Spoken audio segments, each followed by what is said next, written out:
Hey YouTube, LV here. From the title, we are going to review another album, and that album, of course, is by Amuro Namie, and it is her album, Uncontrolled.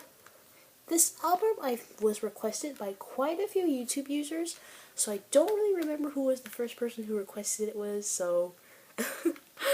But either way, I am still excited to do this review because, as I've stated before, I am still relatively new to Namie. So all of these tracks on this album were completely new to me. I have never heard any of them before.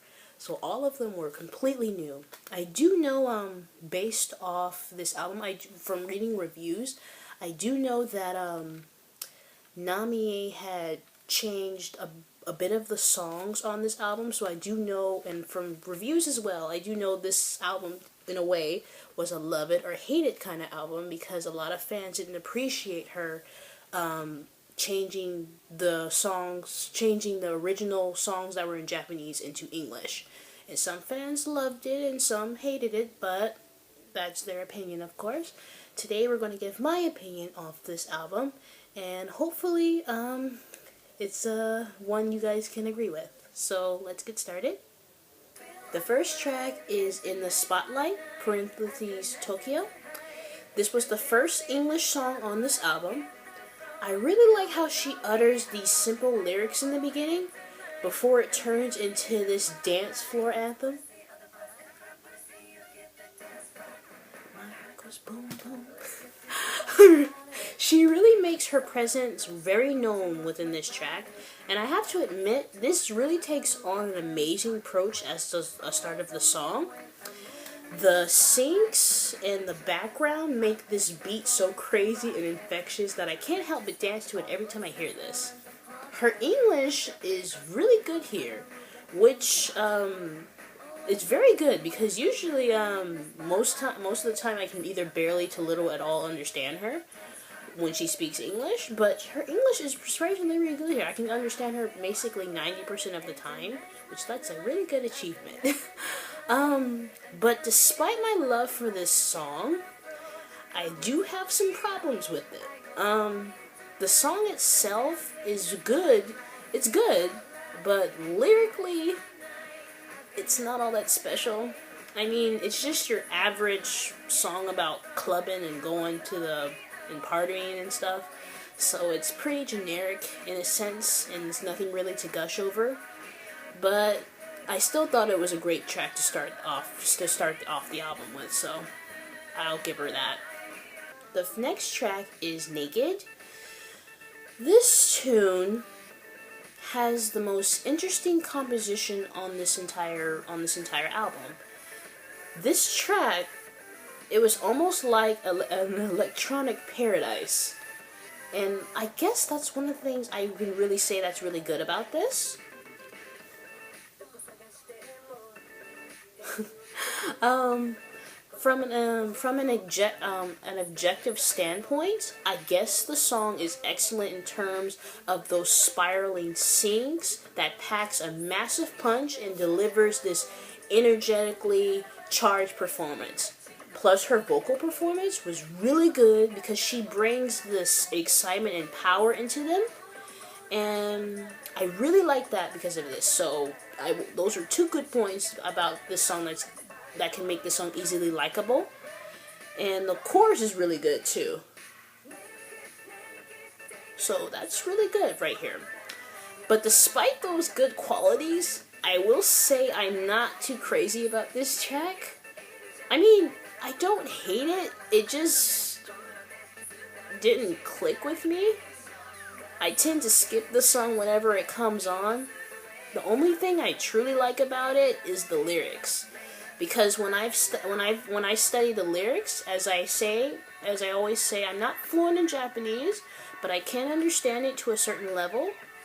And I've been studying this song and the lyrics for a bit of a while now. And the term naked within this song, it means personal authenticity. The courage to tear off a mask dictated by society, and particularly mass media, which explains the album's cover, because in a way, she's kind of showing her true face because she's not really wearing that much makeup here. At least that's how I depict it. She doesn't really look like it. And I know a lot of people didn't like this cover, which I didn't. I don't know why, but I thought it was really good. But anyway, in a way, she's showing her true face. Well, somewhat. And I really like that about this song. So the song, in terms of lyrics, is very good to dwell about. But I guess that's just the only thing I really like about it. Just the message. The next song is Go Round and Round and Round. From checking this album's back history, I do know that this was one of the songs that received a makeover from the original Japanese, and that's now sung entirely in English. Since I'm still new to Namie, this was the first version I ever heard of this song. I didn't even know a Japanese version of this existed. This was the first one I heard. Personally, I really like this version. It has this catchy syncs beat with those metallical mishaps that flows extremely well with the quality of her voice. There's this cute tinge to it, and despite the subject matter, I really like the lyrics despite the subject matter, because they do talk about something that's easily relatable in a way. Because I can in a way find myself relating to these lyrics, even though they're still a little far-fetched from my standpoint. But yeah, but I really do like this song. So, good job, Namie. The next song is Sit, Stay, Wait, and Down. I love this song. I love how she's relating her lover to a dog. Oh my god. She uses her deeper vocals here, which I guess in a way makes sense because it makes the silliness of this song stand out. The arrangement was awesome because of its bouncing percussions that made it very contagious to listen to. Like, it really did.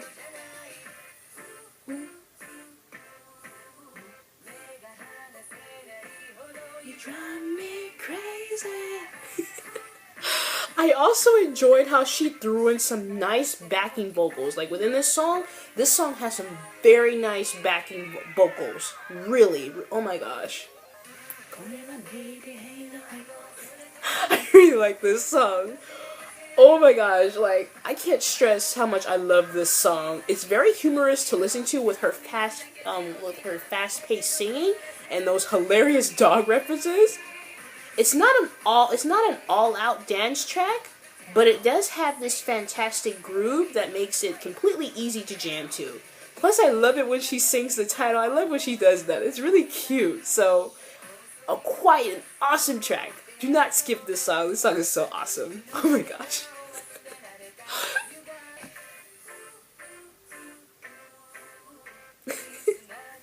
The next song is Hot Girls. I hate this song. She takes on a lot of approaches I really don't like within this song. For one, she repeats the chorus over and over and over and over and over and over again. And I got it the first time, Namie. So, secondly, I don't like all this auto-tune that's on her voice, because you don't get to hear the true potential of it. And then,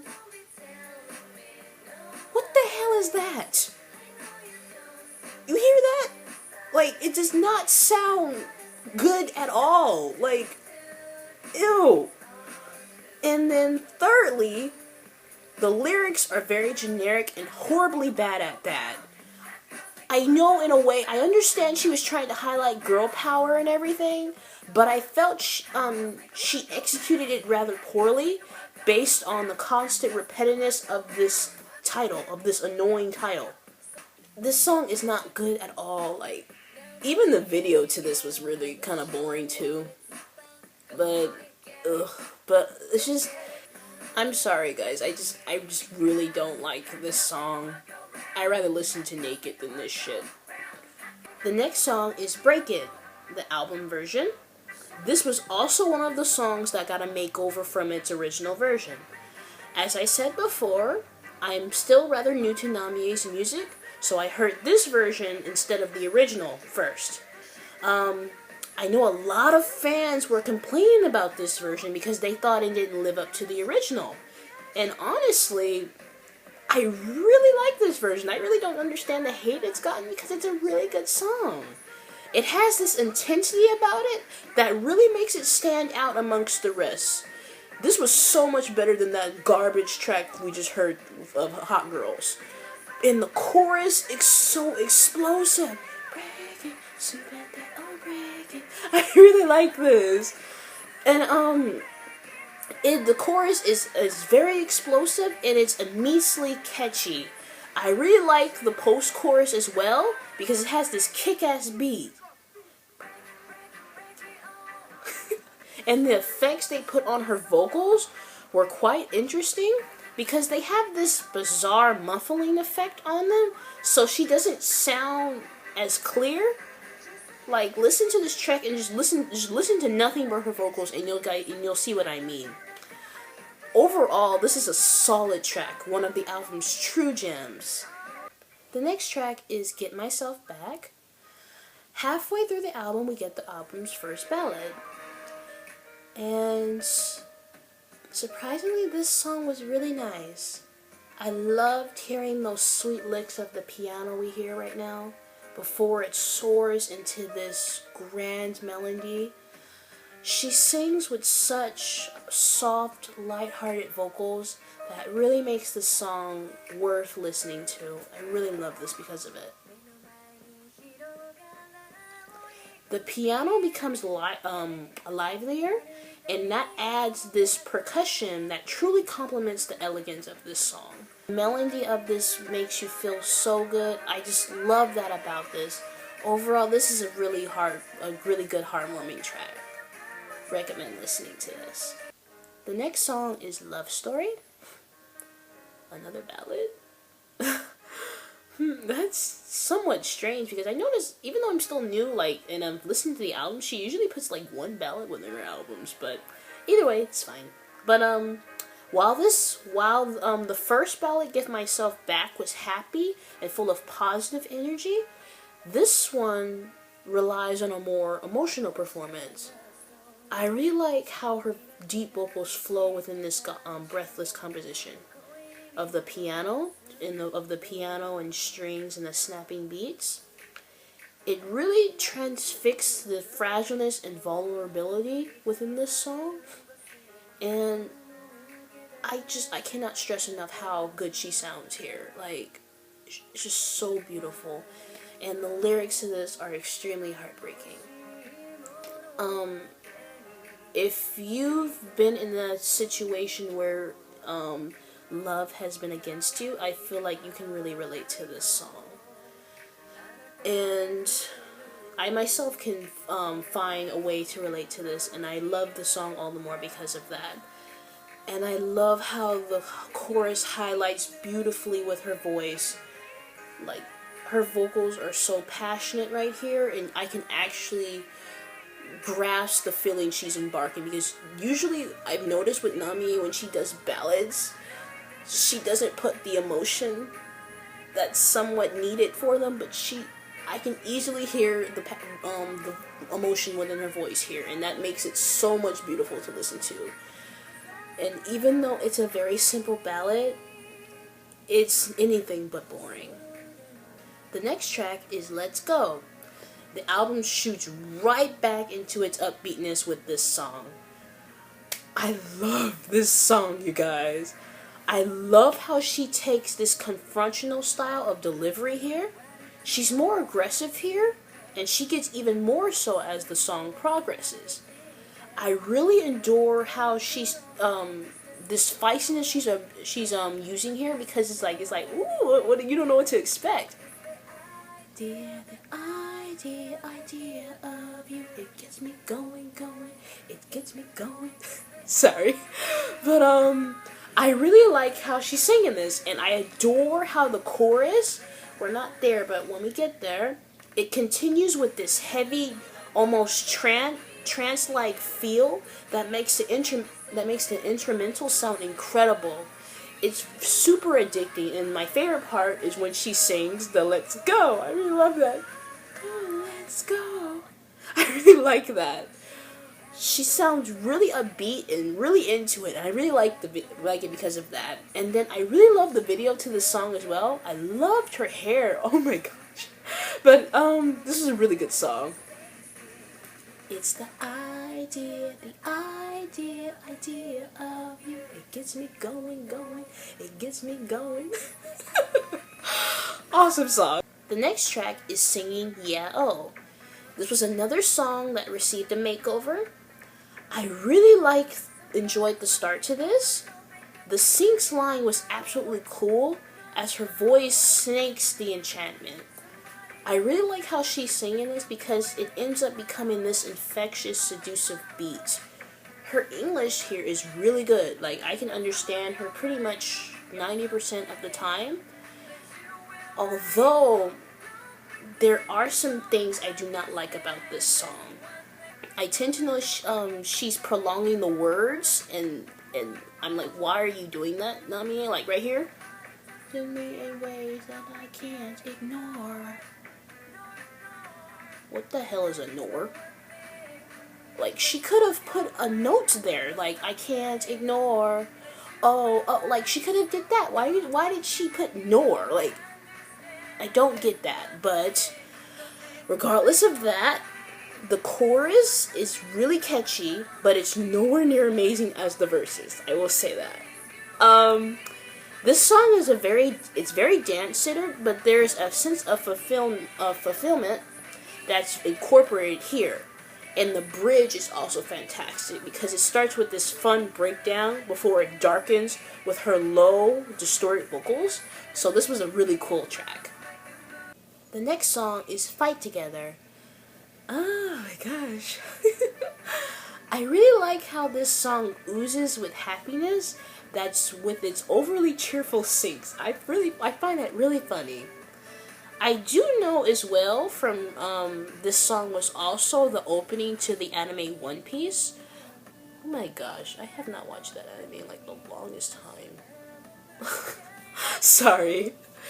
Maybe I'll watch this. I think I'll watch it right after I do this review. But anyway, the composition here was really well done.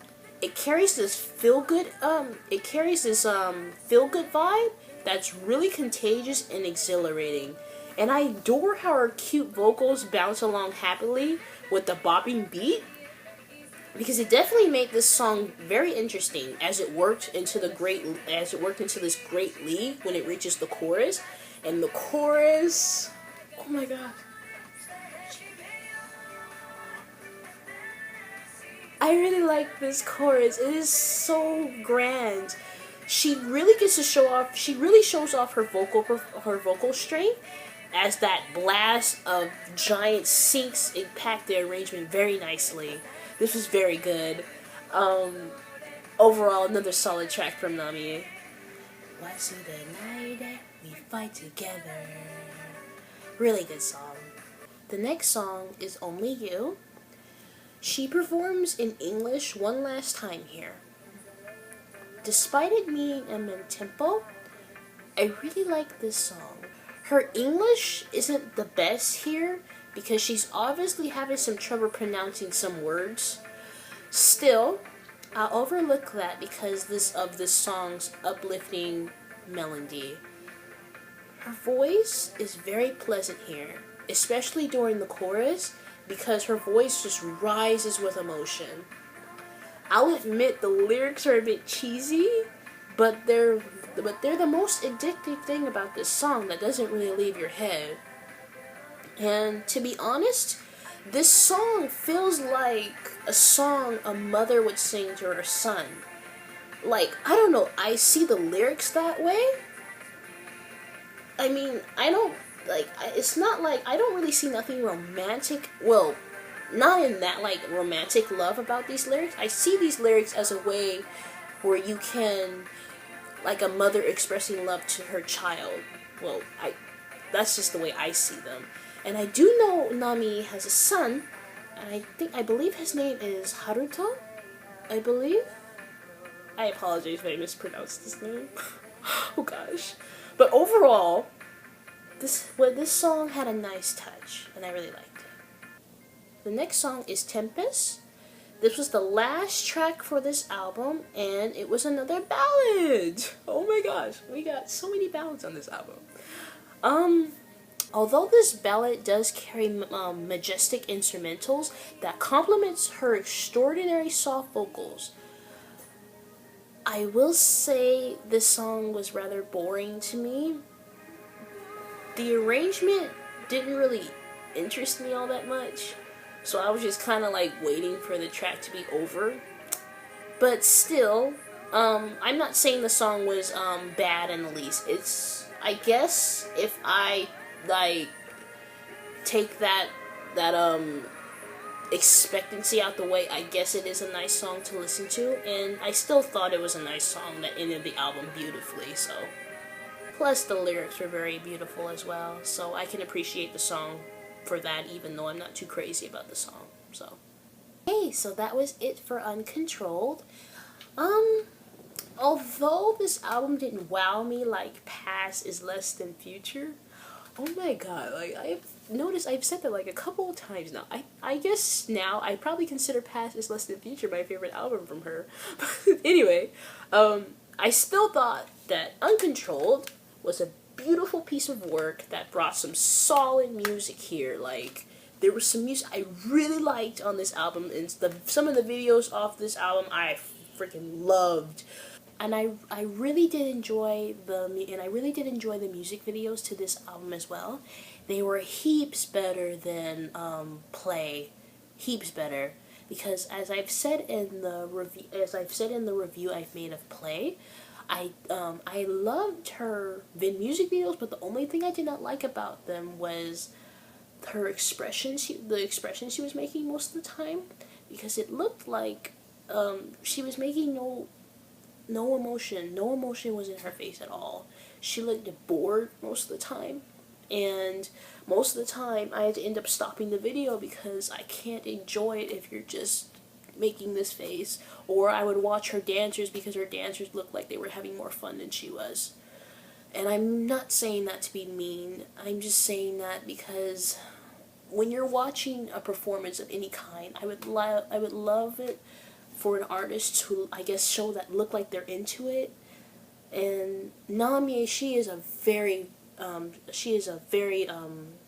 what's the word I want to say? Very extravagant performer. I won't say anything bad of Namie, but I will say that she needs to work on that. Even though I'm still rather new to Namie, I still thought that this was a solid album from her that represented her style perfectly. All of the albums have a certain charm about them that makes them very easily to get up and jam to. I also like how she made each song her own here. Overall, this was an excellent album that thrived with a sense of purpose. The melodies themselves were so infectious that I could literally feel the beat transcending through my entire body, and that is very good, and I really love that about it. This was a very impressive album, I will say that. It is no way a disappointment. Each song except Hot Girls, because Hot Girls was just trash. But anyway, each song was an absolute treasure. And that's one of the things that makes this album very solid, and it deserves all of the praise because it is an awesome album. So that was my review. I do hope you guys enjoyed the opinions I had on it. Thank you very much for watching, and I hope to see you in the next video. Bye, guys.